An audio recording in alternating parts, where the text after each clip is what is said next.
Welcome back to Tales Arcane, where we talk about D&D, TTRPGs, and fantasy storytelling. In today's video, I want to share with you the simplest system I've found for prepping for a long D&D campaign.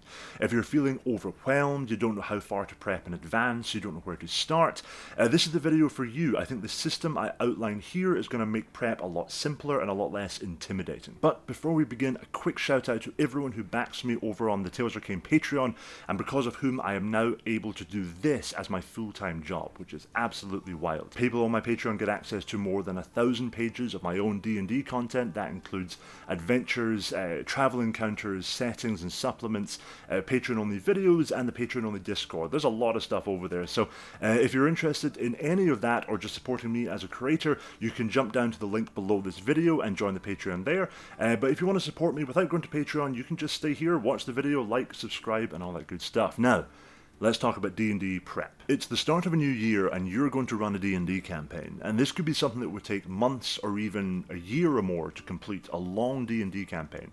Prep for something like that can be a challenge, and I'm not talking about world building. I have other videos on world building specifically. I'm talking about session by session prep, locations, NPCs, monsters, balancing, all the small details that make up the game.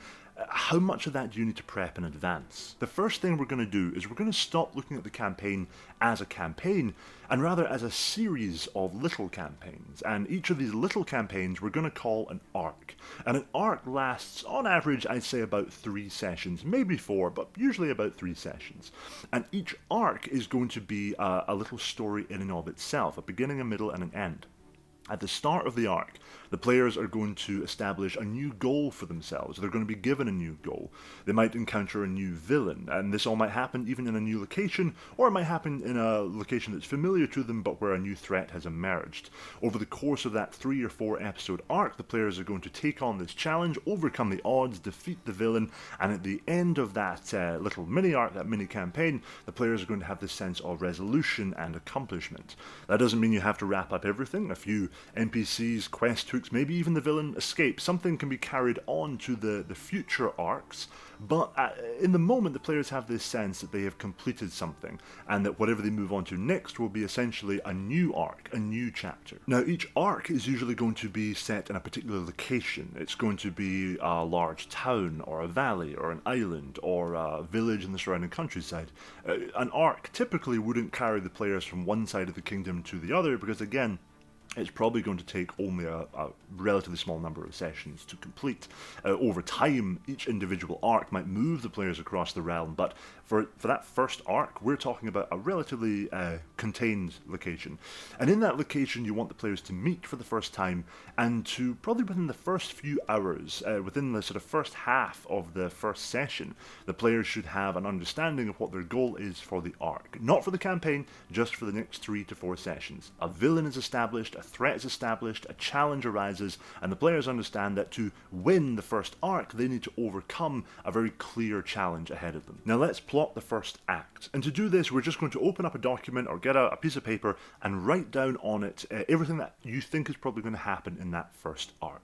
We can be kind of vague about this. You say, where do the players start? What is the inciting incident, the call to adventure? What is the main goal? What sort of steps do they need to go through to get to that goal? Remember, your players will surprise you. They'll go places you didn't expect them to go, but you can be pretty sure that if their final goal is to defeat the necromancer in the big evil castle on the other side of town, there's probably going to be a scene where they try to sneak into the evil castle, or they try to attack the evil castle, and so you need to work out roughly how they would sneak in.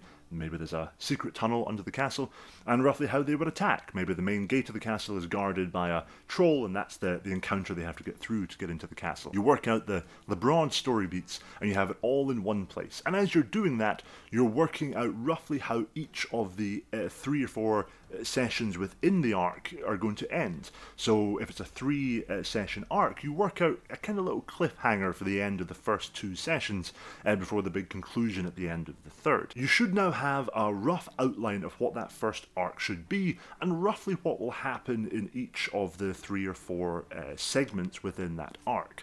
However, we don't have the prep yet, and the prep is stuff like, what NPCs are hanging around in the tavern, what is for sale in the local general store, perhaps specific bits of dialogue, specific stat blocks that are going to come up for monsters. That's the important detailed prep. And we're only going to prep the first of the 3 or 4 episodes of the arc. We'll deal with the others later. Let's just do the first. When I'm prepping my first session, I expect to have about 2 pages of notes. And these notes will contain, first and foremost, a list of scenes. And these are the kind of core location/events that I think are going to come up. So if I think it's likely that the players are going to get ambushed in the street by some thugs, I'll have a scene called Ambush. So a little heading that says Ambush, then underneath that I'll have any information I need for that scene. How many bandits show up, how many thugs jump out and attack them. I might copy and paste in the stat block or include a URL linking to the stat block. Maybe it's hosted on D&D Beyond. Just everything that I as a DM need to run that scene, which is the ambush scene.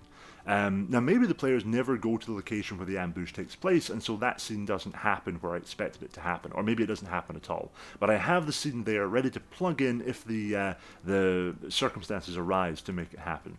I have all the potential scenes plotted out with the sort of the core information of what happens, who is there, and maybe some NPC information. Things like the names of the NPCs present, 1 or 2 physical features if I want to make each NPC feel a little bit more unique, although that is the sort of stuff that you can just improvise on the night if you wish to.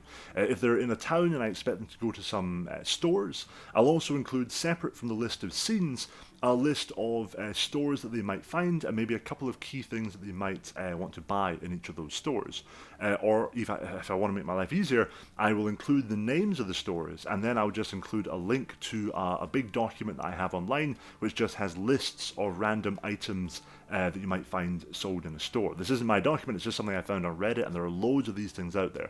So do yourself a favor, and if you don't have to prep something, get it online. Once you've done that, you should be looking at about 2 to 3 pages, if you're writing in big font, of the scenes, the core scenes from that first session, the core monster stats that you need to run any particular encounters, and any little bits of world building information that you don't feel confident improvising on the night. So things like maybe NPC names, a couple of local stores, a couple of local landmarks that the players might want to check out.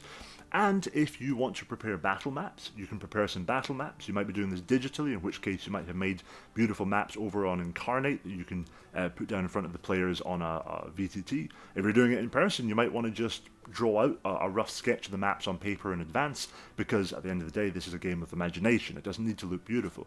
But that is all you need at this point. You don't need to know anything else about the arcs beyond this one, and you don't need to prep the future sessions. Right now, we are just prepping that first session, and then we are ready to roll. Session 1 comes to an end, and you start prepping session 2. There's no need to prep it in advance, because you already have an overall understanding of the plot. You wrote that out in that first document before you started prepping session 1.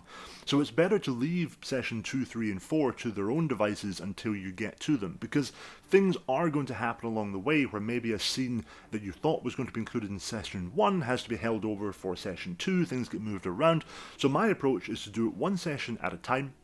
I'll usually have at least a week or more between sessions. It's rare for you to have a D&D session, one night after another. Scheduling just doesn't work like that, sadly. And that's good, because then that's going to give you a week or so to get prepped for that next session. And remember, all you're putting together is maybe 2 pages of notes and a couple of maps, and you're set to go. So you can put that together in the week leading up to the next session. And that means that you are not spending time prepping for things that maybe never come to pass, or prepping for things that get completely thrown out the window during that first session. Once you get to the end of the arc, you've prep session 1, run it. Prep session 2, run it. You go all the way through to the end. You get to the end, and that is when, after that final payoff, as the players wrap up, they've saved the town, they're going to move on to the next town, that's when you start prepping the second arc. Now, you don't want to have to write up the plot for the entire second arc and prep the first session of the second arc in just the course of a week in between sessions.